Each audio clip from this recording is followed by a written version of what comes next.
What's in your bag, Angelos?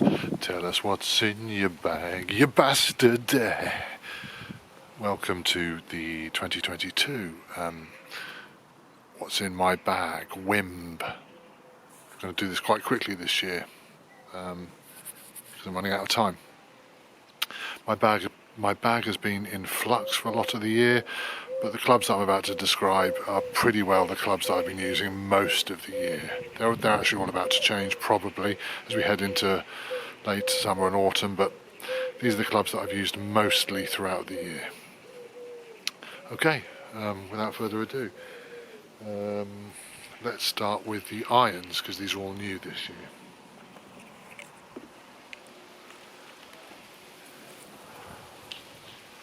You can see this. These are Lynx Parallax Tour carbon steel heads. I bought these new online, and I asked a local pro to build them for me. So I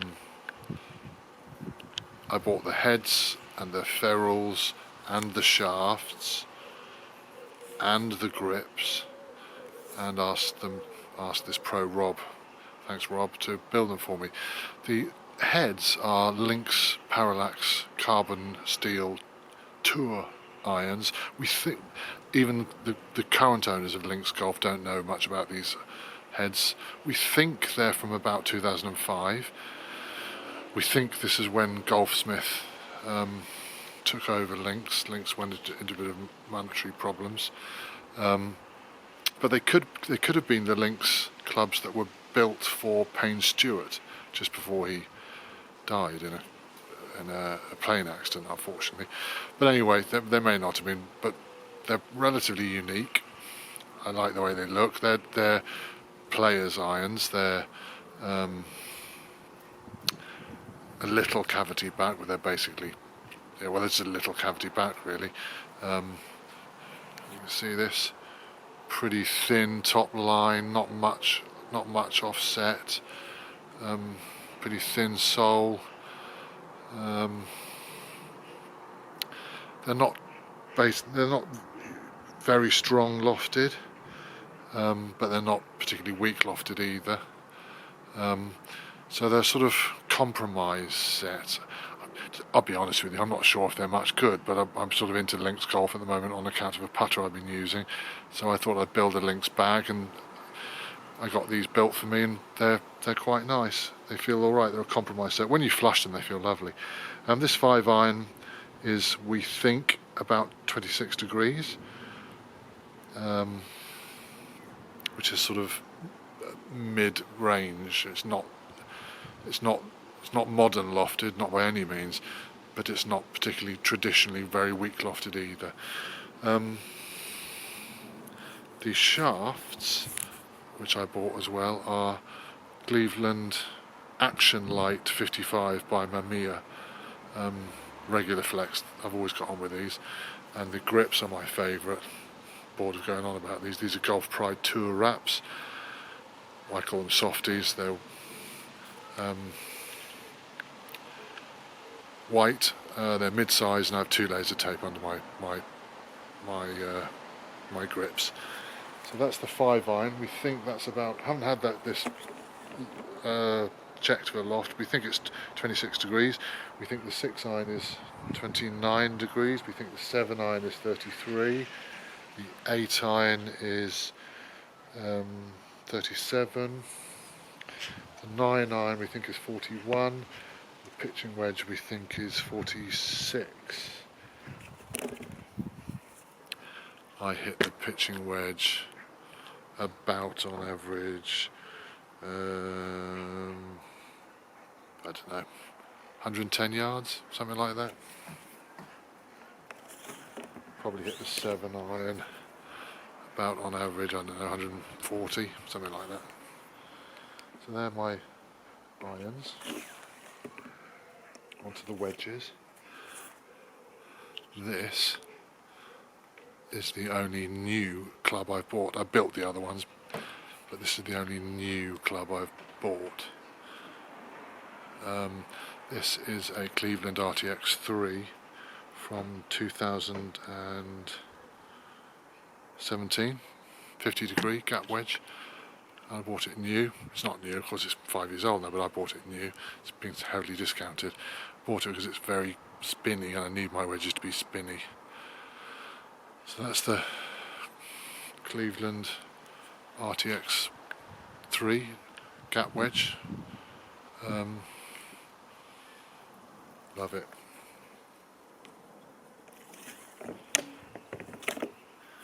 Sandine, back to the past.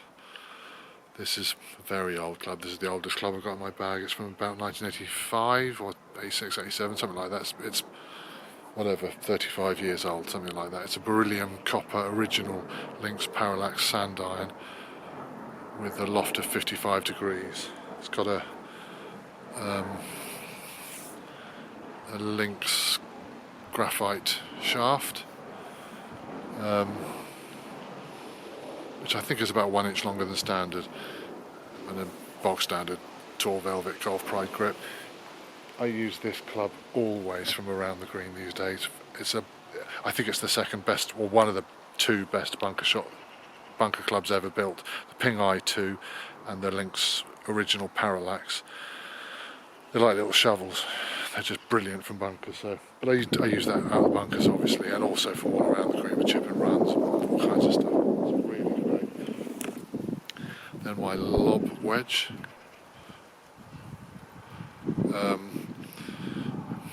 Regular viewers from these videos will know that I bang on about this club all the time. This is my 60 degree bronze Tour Action 900 lob wedge from about 2011. Used to use it out of bunkers, still do occasionally. It's got no grooves in it anymore. It's just brilliant. I love it. Steel shaft, and guess what? My white tour wrap from Golf Pride grip. So those are my irons and wedges. I should also say I apologise about the sweat stained shirt and the bloody arms, and if you get sight of my head in this video, the stitches in my head. I've been cutting down trees. Actually, the stitches in my head got nothing to do with that, but I'm not going to bore you with that. But yeah, I've been busy all day, so I apologise that I look like I've been dragged through a hedge backwards. I actually have. Right, so there you go. There's my irons and wedges. Links, Cleveland, links, Cleveland. Seeing a pattern here. Onto the woods, I think. Again, regular viewers will know that this is one of my favourite clubs ever. It's pretty well always in the bag. It's a Cleveland FL Launcher 7 wood from 2010 or 11, something like that. Loft of about 22 degrees. I can hit it about 190 yards, something like that, which is great. And it's got my I don't know if you can see that, Miyazaki very light but regular shafts. I just love these shafts. I love Japanese shafts, but this is my favourite shaft of all time, I think. So that's my 7 wood, really lovely club. My woods have been altered quite a lot this year, but this is my fairway finder sometimes. This is a Cleveland 588 3 wood, 14 degrees. Nothing fancy about it. It's not adjustable or anything. I call it the Black Rabbit, and regular viewers again will know why. But it's all black with a silver face. It's pretty low lofted. It's got a nice Matrix Ozic 6Q3 shaft, which seems to fit me as well, and bog standard sort of Tour Velvet from Cleveland or Golf Pride grip. Probably hit this, I don't know, 210, something like that. It's not much longer than my 7 wood, to be honest with you. Sometimes I put a 4 wood in the bag as well, not at the moment. And then I've been messing around with a Lynx driver, Black Cat driver, adjustable driver, which I've got some long drives with at the seaside and that sort of stuff, but it just doesn't feel right, so I've gone back to what I've been using for most of the season, which is, I've gone to the dark side. I don't know if you can recognise that from that angle. It is a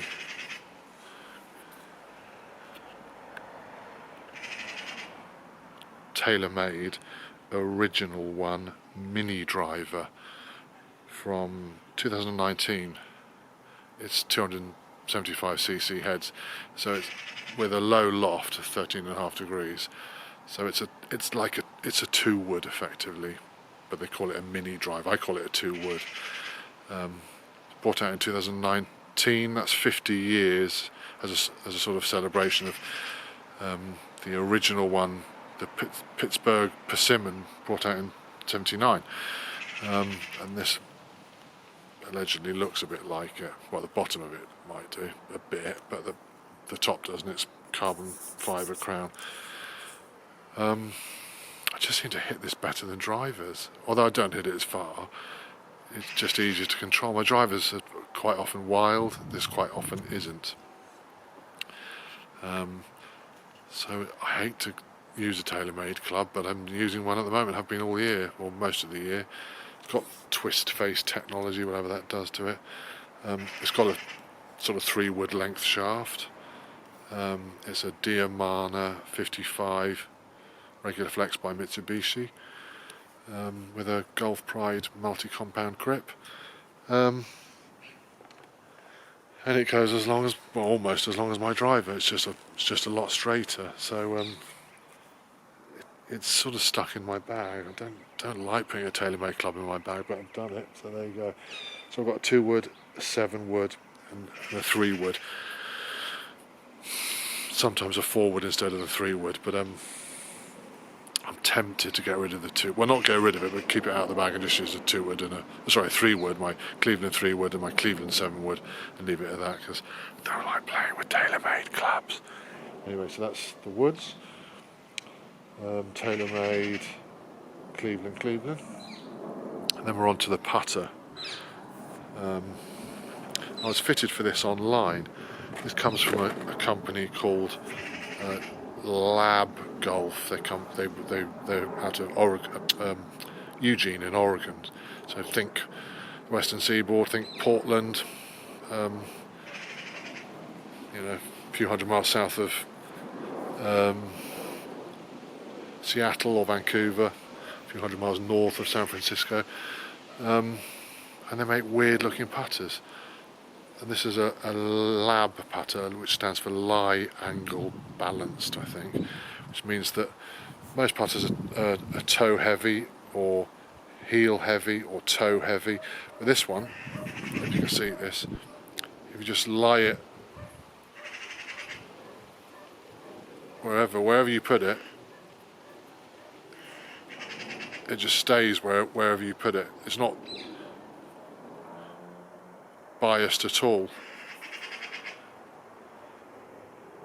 It just, I don't know if you can see this, but normally a putter would go whoop or whoop, but this one just stays there. Stays wherever you put it. See?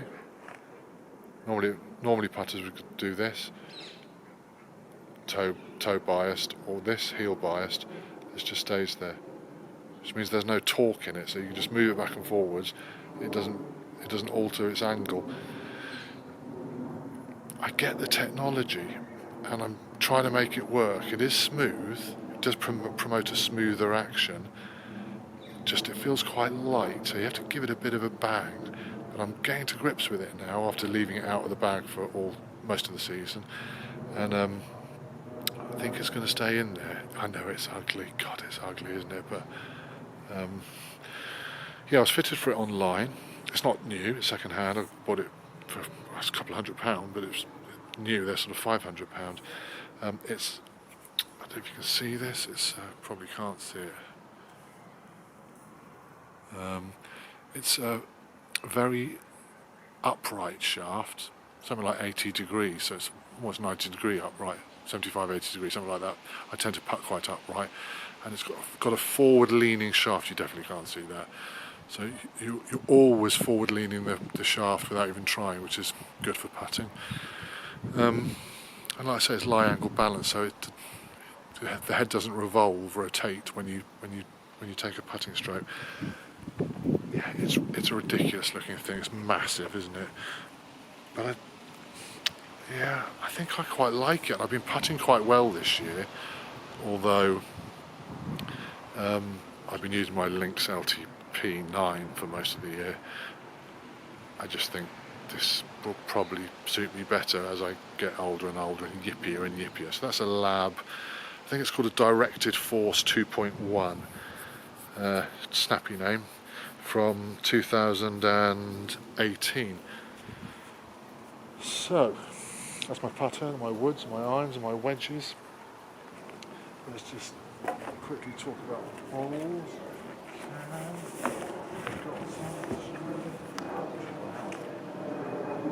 Yes, I have, but I haven't got my tightest balls. But my ball of choice this year is a Wilson Staff DX2 Soft. They're like the Duo Softs that I've played with, a bit like Callaway Super Softs. They're just soft, basically. They're not expensive, they're second hand, they're lake balls, but they feel nice, and they don't tend to spin that much, but they spin enough. I've always quite liked Wilson balls, so these are the slightly newer version of the Duo Softs. They're the DX2 Softs. I haven't got the other ball I use, which is the Titleist Pro V1X, the new ones. I found out about a year ago, something like that, by using a newish wedge. I was using a Lynx wedge at the time, but it was new, or newish, so it had good grooves. And I just bought a box of Titleist Pro V1Xs, and I started hitting them with a newish wedge, and they span a lot. I think I wrote a blog piece about it. I've suddenly discovered the way to spin the ball. Buy a spinny ball, buy an expensive ball, a Titleist Pro V1, or my favourite, a Pro V1X. I bought a sleeve of both. And make sure you've got a relatively new wedge. And then, without trying, if you've got a certain amount of club head speed, you will spin the ball. And it's good fun. I don't tend to play the Titleist Pro V1Xs on long courses, but I do try and show off with them on short par 3 courses, certainly if people are watching, because I can hit backspin, quite a lot of backspin for fun, and that's something that people at Pay and Plays don't tend to see that much. There's no secret to it, I've discovered. You just need a very expensive ball and a newish wedge. I don't tend to play with the Pro V1Xs on the long courses because you don't actually. Spin tends to hurt the weekend hacker like me. I've lost count of the times that I've put a spinny ball onto a green from 140 yards or something like that, and it spun back to the front of the green, and the pin's at the back of the green. It's, generally speaking, you don't want the ball to spin a lot. Weekend hackers. Not much anyway. I mean, if you've got a sort of flop shot or tight pin or that sort of stuff, then it helps occasionally. But more often than not, a pretty bog standard ball which doesn't spin a lot would probably suit you better. I'm not talking about swing speed and compression or anything like that. It's the fact that most amateur golfers don't make it to the pin with their approach. So to play a spinny ball and be even shorter, it's not worth it. That said, just to reiterate one final time, I do like showing off on par 3 courses with a spinny ball and a spinny wedge. So they're the balls. I think that's it really. The bag is the Silencio, again, which has slots for each of the clubs, which means they don't rattle. Let's put the woods back. So we've got a 2 wood. Sometimes we have a 4 wood, but at the moment we've got 3 wood. And we've got the old faithful 7 wood. And then we've got the monstrosity alien Lab Golf. I think these are all about to change. The irons, I should say, are about to change from the Lynx Parallax. Let's have a look. The Lynx Parallax Tour carbon steel from 2005. Remember, that's got a 7iron's got a loft of 33 degrees, I think.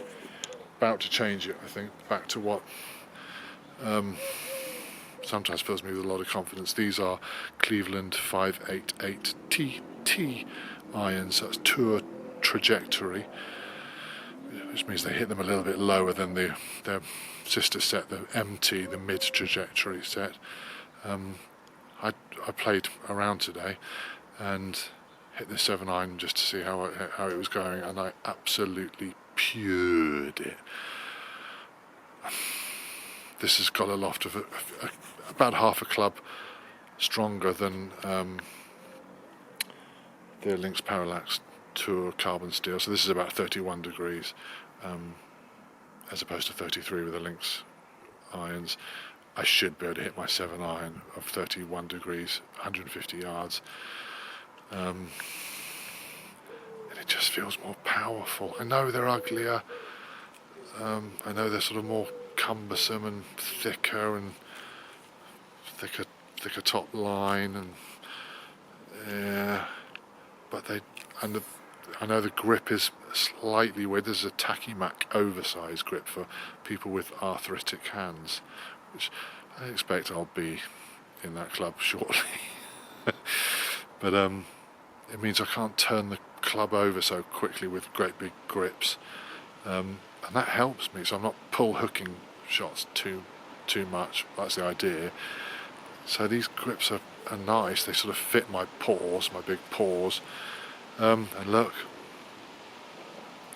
Miyazaki shafts, my favourite shafts. So yeah, I think these are about to go straight back in the bag. I'm not going to do another what's in the bag because that's it basically. But the 588 TTs, I suspect, may stay in the bag for some time after this video. So that is it, I think. I don't think there's anything more to tell you. We've done the woods, we've done the irons, we've done the next irons, we've done the wedges, we've done the putter, we've done the balls, done the bag. I'm not going to tell you about my golf this year, you can read my blog for that. That is it, ladies and gentlemen. Thank you for watching the 2022 What's in My Bag video. Cheers.